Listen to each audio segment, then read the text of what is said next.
Kena Bridge of Spirits is a rich, compelling tale of fantasy and adventure with themes of trauma and loss and forgiveness. And yes, it's full of fast-paced action and breathless battles with supernatural foes, but the first thing that hits you when you see it is the beauty of a debut game from a small but passionate team at Ember Labs, and how the stunning animation of its lush, magical world pulls you into a journey of a spirit guide trying to save a village haunted by restless souls. But why not let you see it for yourself? Here's our next official selection, Kena Bridge of Spirits.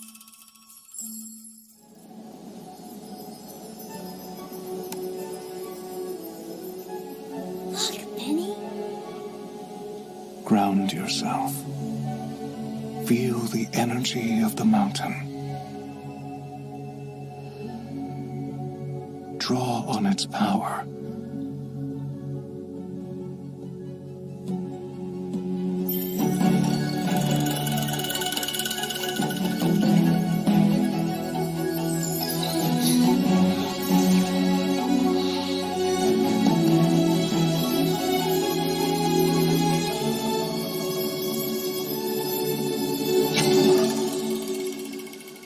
Ember Lab is a really small studio.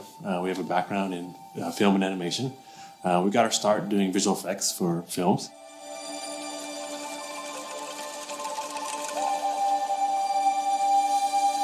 And then from there we grew into doing a lot of animated work for commercials.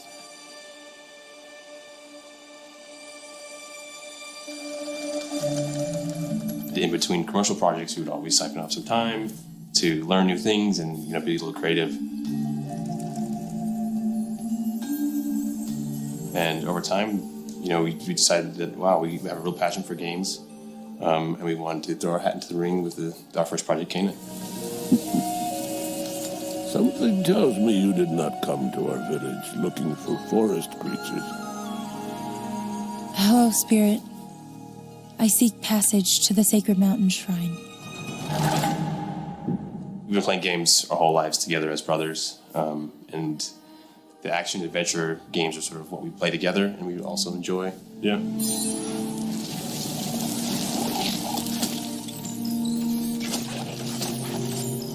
We kind of had this idea of the rot being kind of a force of nature that was maybe working against you. It was kind of the enemy initially. And then I kind of had the thought to flip it, where the rot become your companions.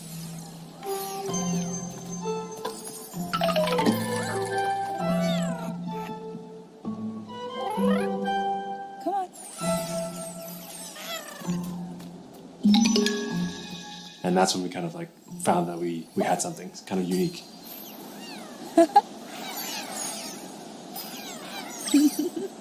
It opened up a lot of cool mechanics, especially with the puzzles in the game.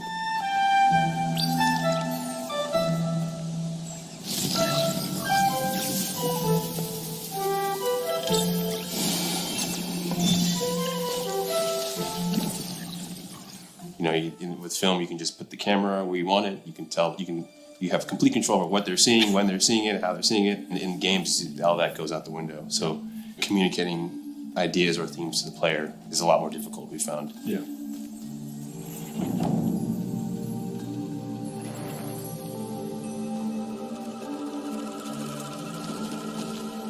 You have to be really sort of crafty in how you're getting communication to the player, especially when you're trying to do it through gameplay and not just like always through cutscene. One of Tara's memories. I should see where it leads me. We love creating immersive experiences, and we try to really think about atmosphere and tone a lot when we're on the game development side.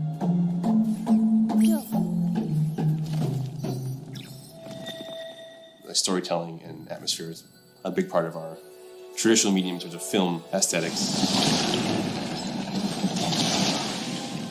Just having the world be something that you want to sit down and explore and be a part of was a goal of ours from the beginning.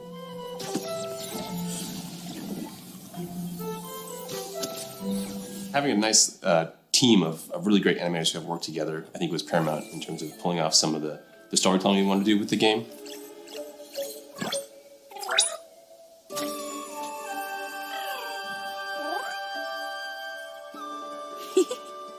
We're actually making like a 45-minute animated movie inside of a game.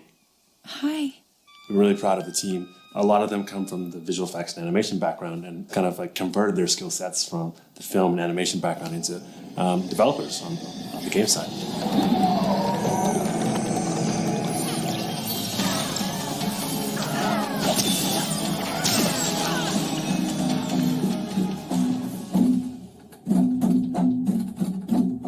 During the process of making the game, we also were introduced to a musical group called Tsudomani. And we actually, Jason and myself went over to Bali to do recording for the soundtrack.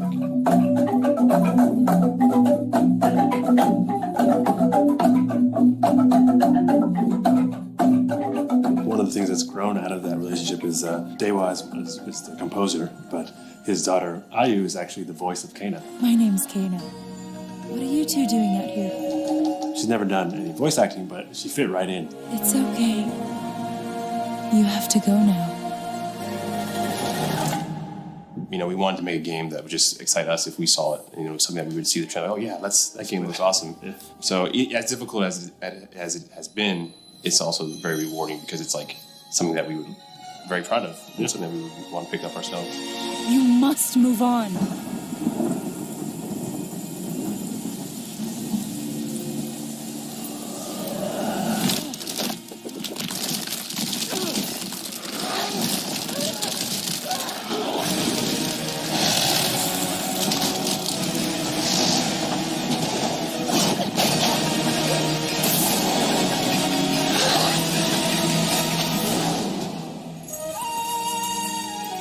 The path of a spirit guide is a lonely one. Southern Gothic is a uniquely American storytelling tradition, blending magical realism with dark tales of decay in the American South. Norco adds a dash of sci-fi to the Southern Gothic stew, weaving cyborgs and artificial intelligence into pixelated Louisiana landscapes, where the sun sets heavy and orange over the swamps, and oil refineries blaze like torches in the night. It is a place where people, memories, and secrets have a way of getting lost and buried. Dig them up if you dare in the haunting and extraordinary adventure that is Norco.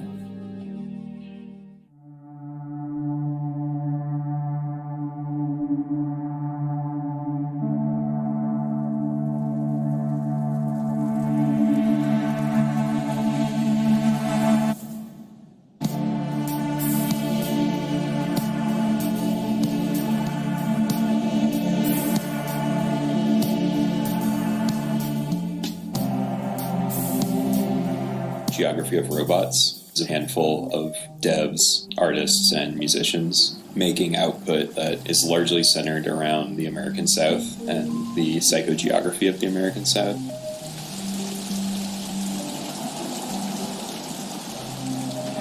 Another one.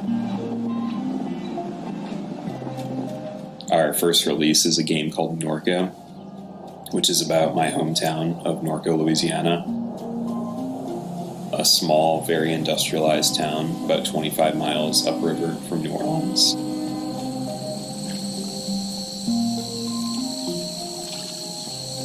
There's so many intersecting pieces of infrastructure. So many stories embedded in the landscape. I've been fascinated with that region since I was a kid. I wanted to synthesize all of those research interests into something, and Norco is that culmination of effort.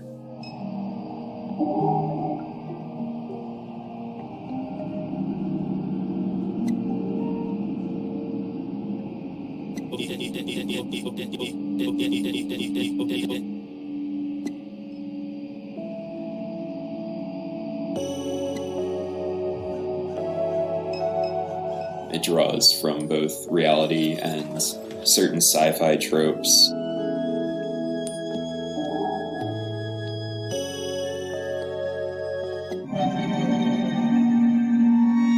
To explore little air pockets of the surreal within the reality of the game.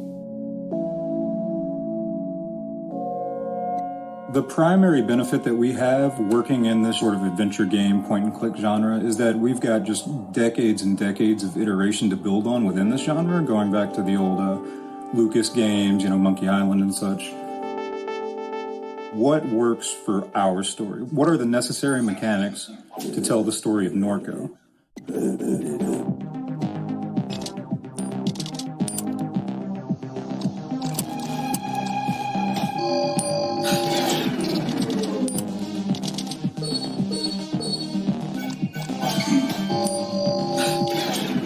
I was interrogating a lot of events and experiences from the past. I was playing a lot of 2D pixel art games at the time.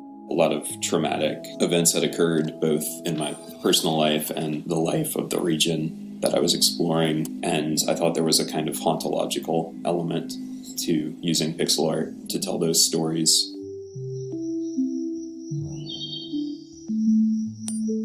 I don't have any artistic experience, and so doing a simple 2D pixel art game fit the best within my limited resources that I had.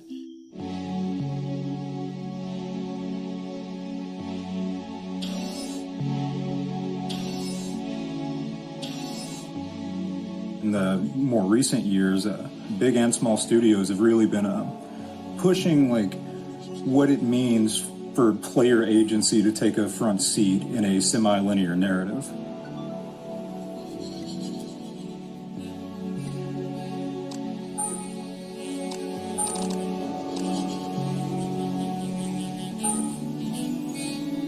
It has been an interesting journey, pushing the boundaries of the medium and kind of forcing it into this more complex, uncomfortable future.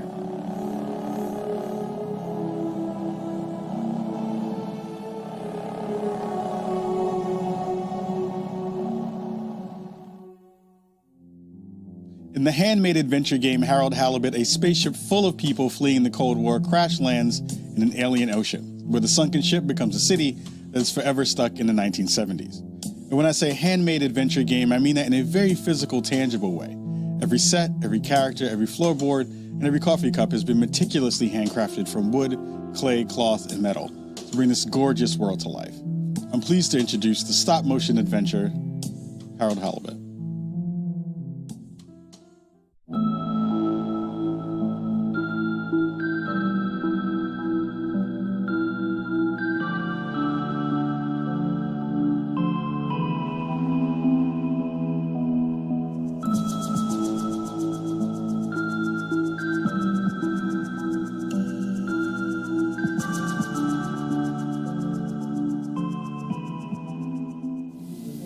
Hi, we are Slow Brothers, a tiny interdisciplinary game studio based in Cologne, Germany.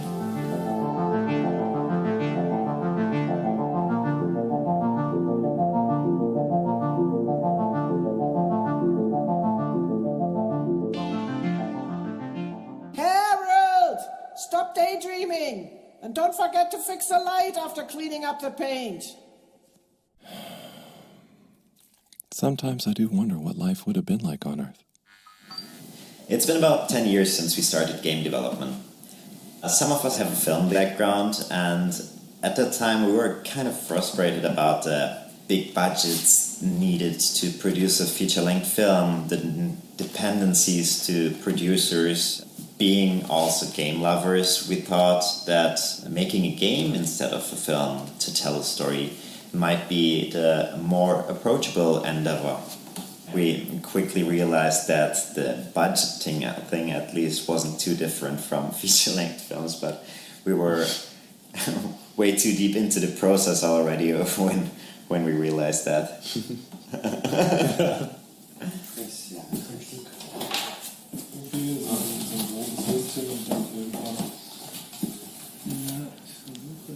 Our goal has always been to create an accurate recreation of a stop-motion film, to create a cinematic feel. And our initial approach was quite a lot of experimentation involved until we found our process that we use now, which is 3D scanning everything by using photogrammetry to create 3D models of the characters that we then animate using motion capturing.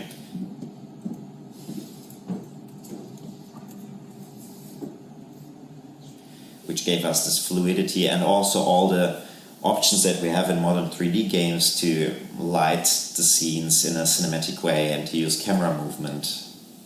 So it's even a little bit different than traditional stop motion animation, and we really liked this mix of the digital world and the analog world.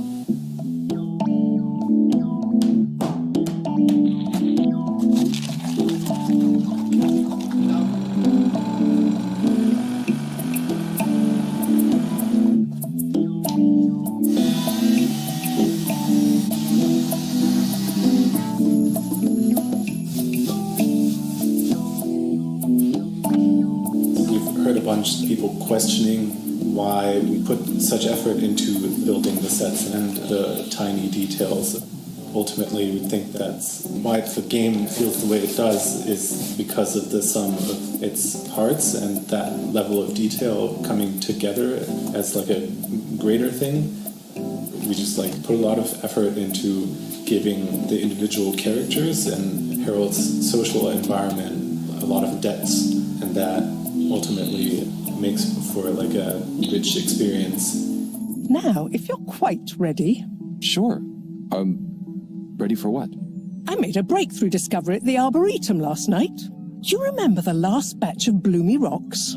Oh, the really small ones from the last intake? The ones with the strange shapes and the little holes and... The blue ones, yes. Turns out their surface composition doesn't just give us clues about our immediate aquatic environs. I think they've picked up some influences from outer space as well. We create a relatable science fiction world instead of having a super distant sci-fi future where things are so different that it might as well be magic. It may have started with one man, but it took the hearts and minds of many more to make the dream a reality. That dream began at the height of the Cold War, when the world was on the very brink of annihilation. He conceived of an ark-like spacefaring ship. After 200 years, we finally arrived at our destination, only to find that the promising, watery planet contained no habitable landmass and dense toxic gases in the atmosphere.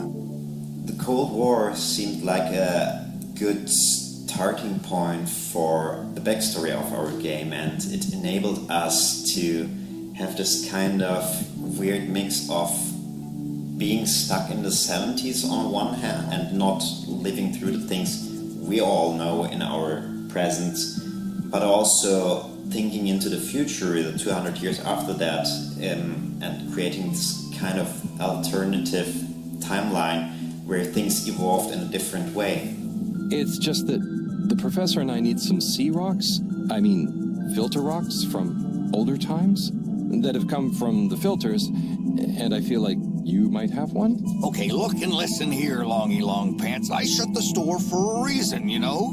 While we have this overarching storyline in our game with multiple story arcs, Herald is only one part of this bigger story, and we always kind of focus on Herald's personal interactions, relationships and friendships of Herald. Herald! Good timing. You can explain things to the Major, can't you? Harold, come here and explain things. So, Harry, how's life been treating you? Keeping fishy. What? Keeping busy. Okay. Harold. Is everything okay? And therefore really concentrated on providing a lot of depth in those characters for players to ultimately explore. Harold, won't you stay? The jog team won't be the same without you. Yeah, venga, Harold. You can't leave now, I just got here. Jog team, jog team, jog team. Go jog team. Come on, Harold. Keep up. Deep breaths, Harold. You're doing great. Guys, have you got any tips? Just keep on moving, Harold. You never know when you'll have to slow down. So keep going while you can.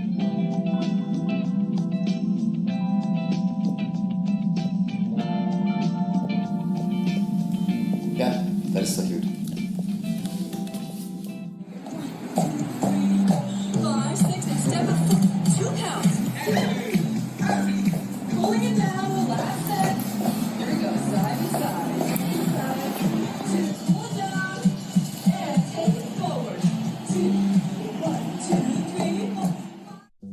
Imagine setting off across a vast desert on a rite of passage, with no one to share the long and lonely trip but your trusty hover bike. On your journey to the horizon, you will traverse a world of beauty and mystery, full of spectacular ruins, both ancient and futuristic. This is the joy of exploration, the thrill of discovery. And if you listen to the stories of the people and places you encounter, perhaps a chance to learn what you came here to understand. This is Sable.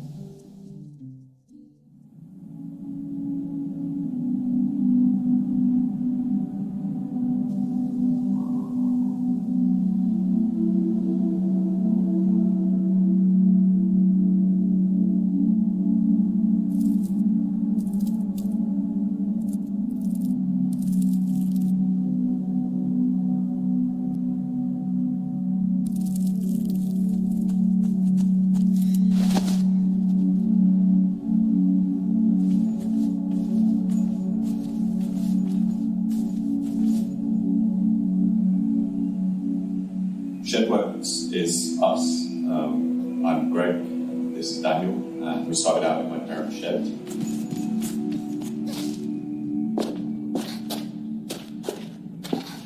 Sable is the main character. She's a young girl who's leaving her home for the first time.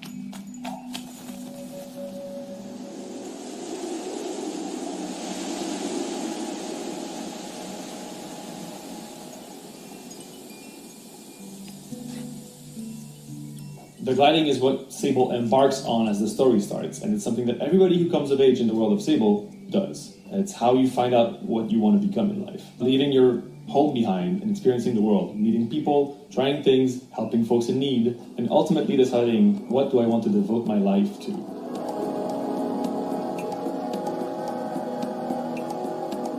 So much of the people here, the communities here, are defined by their vocation. You know, the desert that they live in is inhospitable, and so they've kind of had to come together and had to form groups around resources. And so Sable kind of goes from place to place, meeting different societies and cultures, built around completely different experiences of the same environment.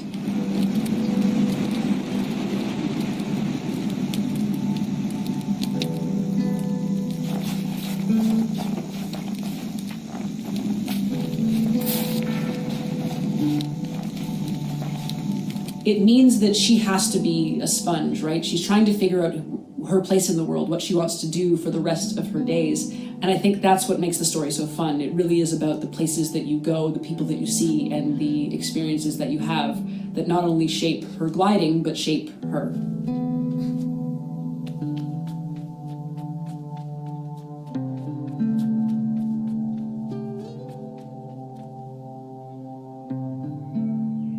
My dad and Daniel's dad went to architecture school together. You know, our lives have kind of crossed a bit in that period. Your mum taught me art at secondary school. By the time we were at sort of university age, that was when indie games had really kind of taken off as a creative sort of field. I started to think about if there was something that I could make myself.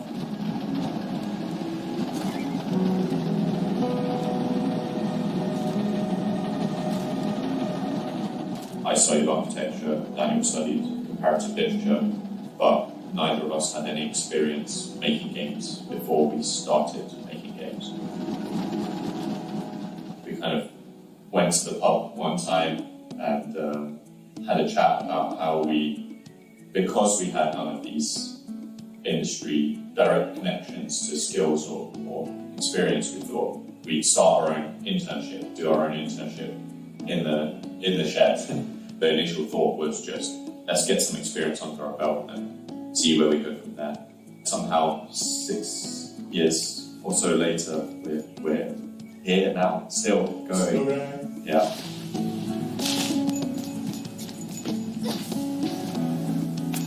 The thing that we've really tried to focus on is exploration, and we've kind of geared every design decision that we could around that focus. There's no real danger to the player in the game. It is quite relaxing in a way, but that doesn't make it less curious a world to explore, I don't think. I think the unique thing about it is how lonely it is, and the pace of the game is very laid back.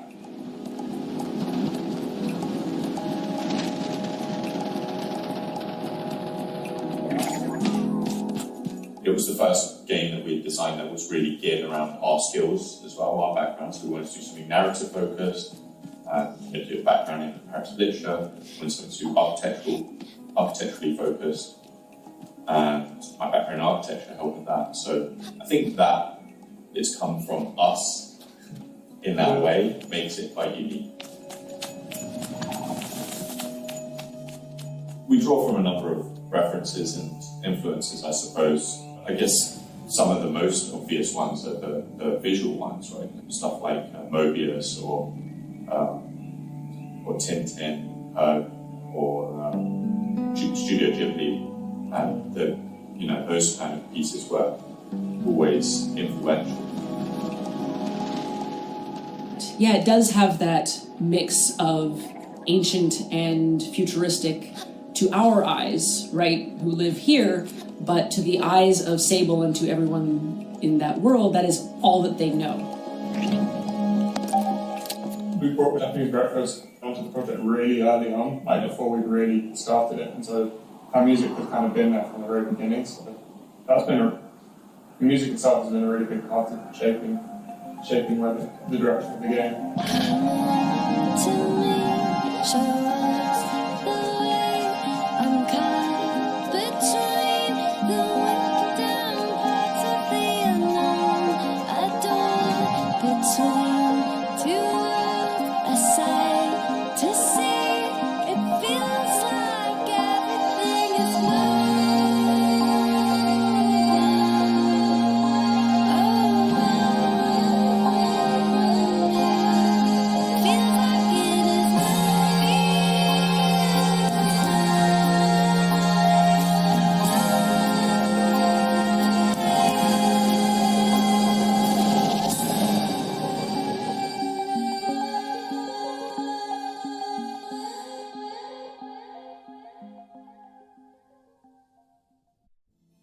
In the Gothic fairy tale Lost in Random, the world is divided into 6 shadowy realms, where every citizen's fate is determined by the roll of a cursed die.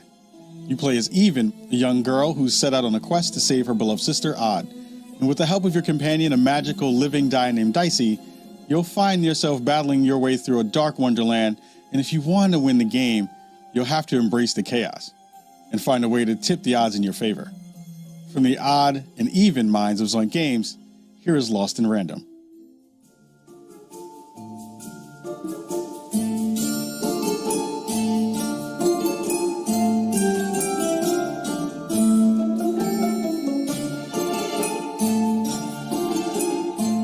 So Lost in Random is being developed here at Zoink Games in Gothenburg, Sweden. We're about 80 developers with a few different projects, but Lost in Random is definitely our biggest and most ambitious project ever. We're known for doing quite narrative-driven games. We really want to make games that speak to people and touch people and make people think. Lost in Random is a 3D action-adventure game set in the gorgeous Gothic fairy tale world of Random. And it tells the tale of Even, a young girl who befriends Dicey, a living dice with incredible powers. Even goes on this journey to rescue her sister from the clutches of a mad queen who's obsessed with board games. And so the Queen decreed that any child who had turned the age of 12 would be given the grand honor of rolling her one true dice to show them their place in the world of Random. For Random is fair, Random prevails, and Random rules. Random rules. Even, she's this naive young kid who's just, for the first time, going out into the world to find out who she is. It's really a story about the randomness of life and conquering the fear of it.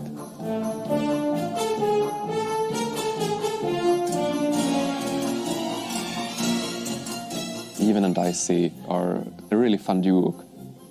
Even is this quick to anger, but she's not one to hold grudges, but she can easily get into a fight, and Dicey is there to hold her back. Dicey, who is this cute puppy kind of character, his moment to shine is when you're in combat. When Even rolls Dicey, he becomes this kind of Swiss army knife of magical power. No, Dicey. They should be scared of us. Right? We're really in love with this project. It's a great story, it's great actors, it's the innovative gameplay, and it just feels like everything is just so perfectly packaged together around the dice and this universe. And the style of the game is kind of like something out of a Laika or Tim Burton movie. It's really everything we've dreamt of doing all these years. It's really great, and we can't wait for everybody to play it.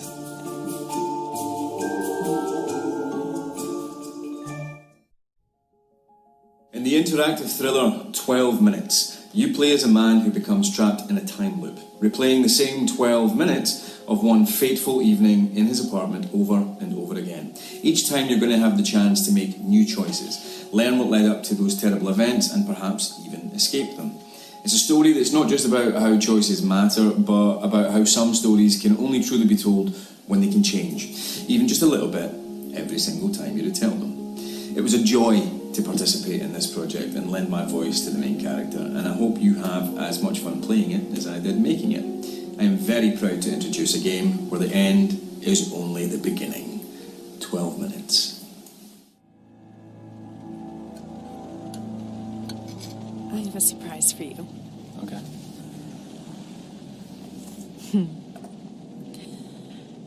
You want to guess what it is? This is an outfit for a newborn. You bought it this morning. You wanted to surprise me. I'm sorry. You're pregnant. You know? I know because you already gave it to me. This has happened before. What are you talking about? What's going on? Someone is coming. He's going to hurt us. He says you killed your father. I need to know what happened. Why are you doing this? My father died. Died of a heart attack? No, I didn't have anything to do with... Any second now, he's going to knock on that door. Help me. This isn't happening. This can't be happening. Police, open up. My name is Luis. I'm the creator of 12 Minutes.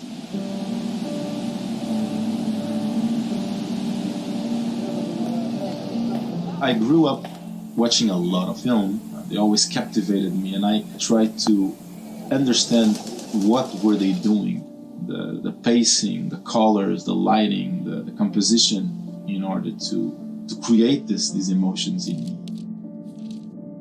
What are the tools we have as game designers that allow us to do similar things?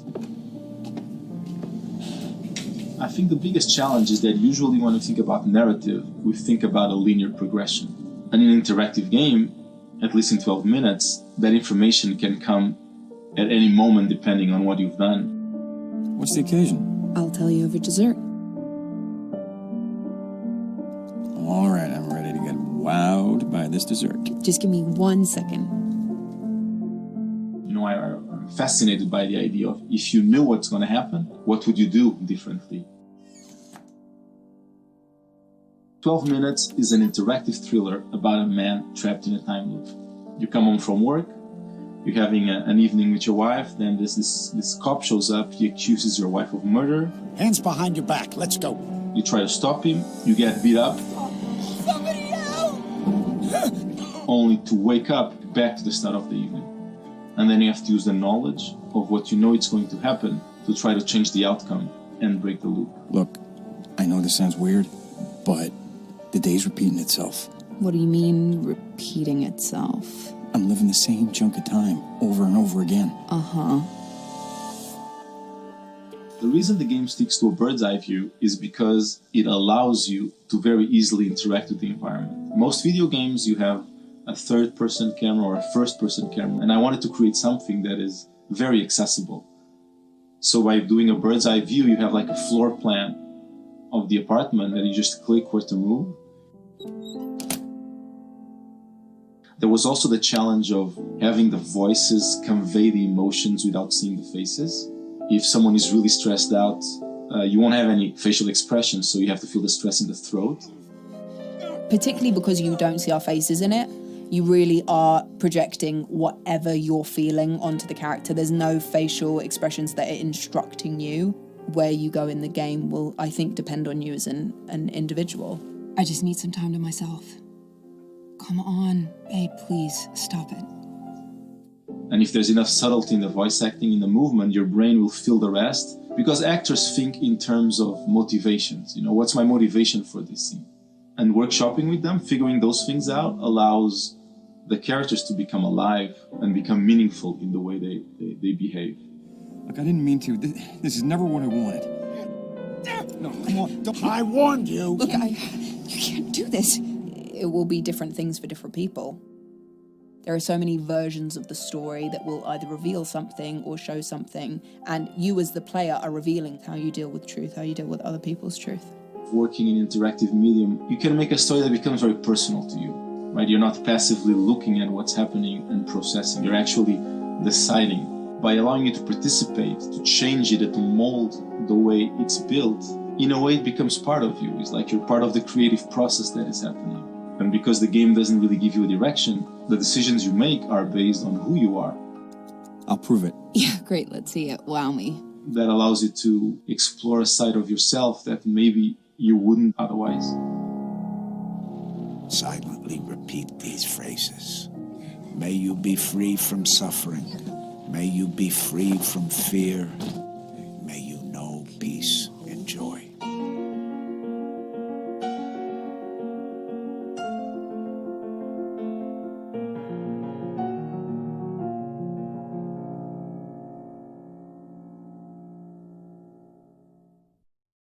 If you're not familiar with The Big Con, a coming-of-age comedy adventure about a teen in the 1990s, well, let me explain. You play as Allie, a high school junior who learns that her mom is about to lose her video rental store to loan sharks unless they come up with over $90,000 ASAP. Well, there's clearly only one thing you can do. Run away from band camp, head to the mall, and become a con artist. I mean, that's just common sense. From the decade that gave us the World Wide Web and so much plaid, I give you The Big Con. The Big Con.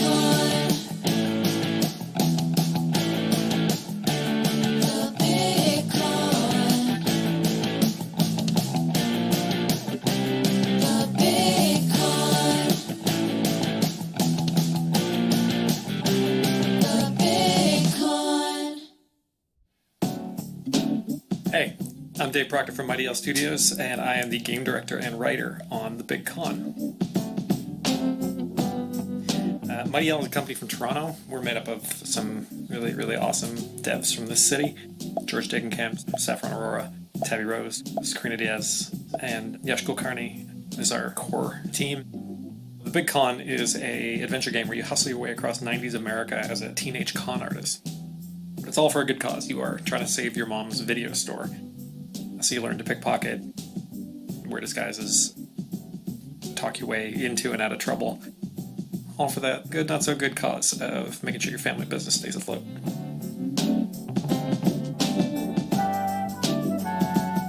You know, one of the toughest things about making this game was selling people on the non-violent crime aspect of it.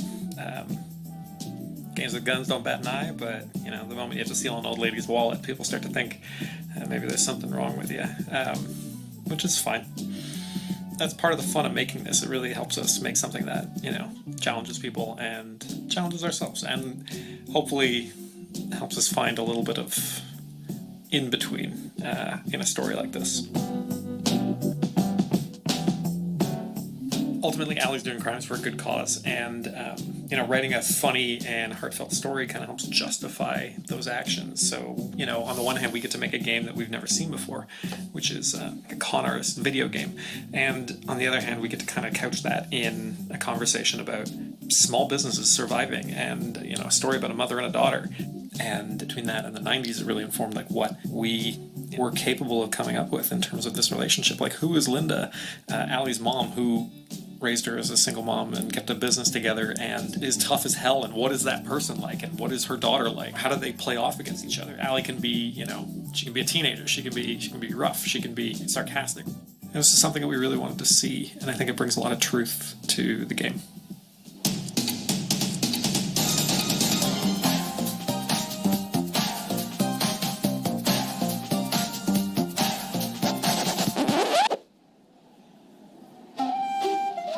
If it makes us laugh, it goes in the game. That was our rule. Like, we really want you to explore and find stuff.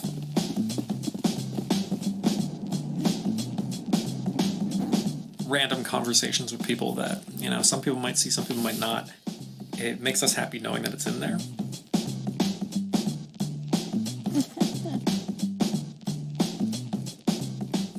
And it, I think, really builds on the feeling of like building your own adventure.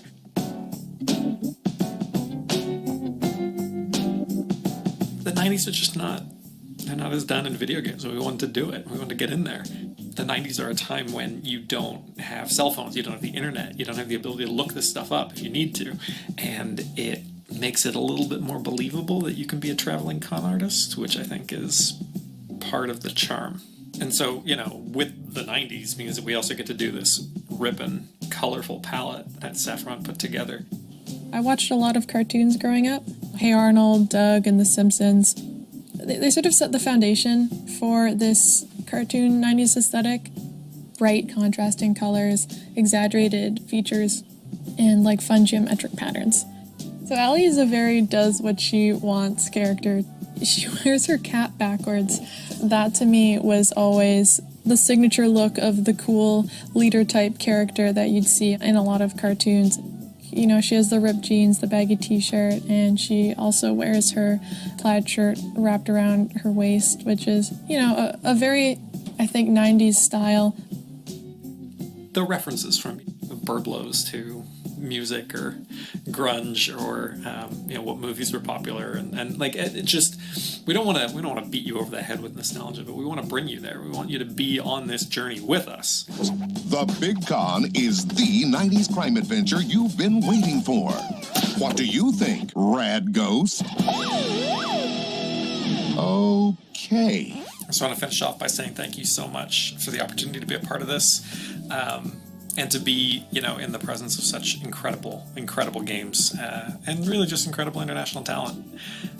Means a lot to a pretty stoked team from Toronto. So we hope to see you there, and we may try to steal the award anyways.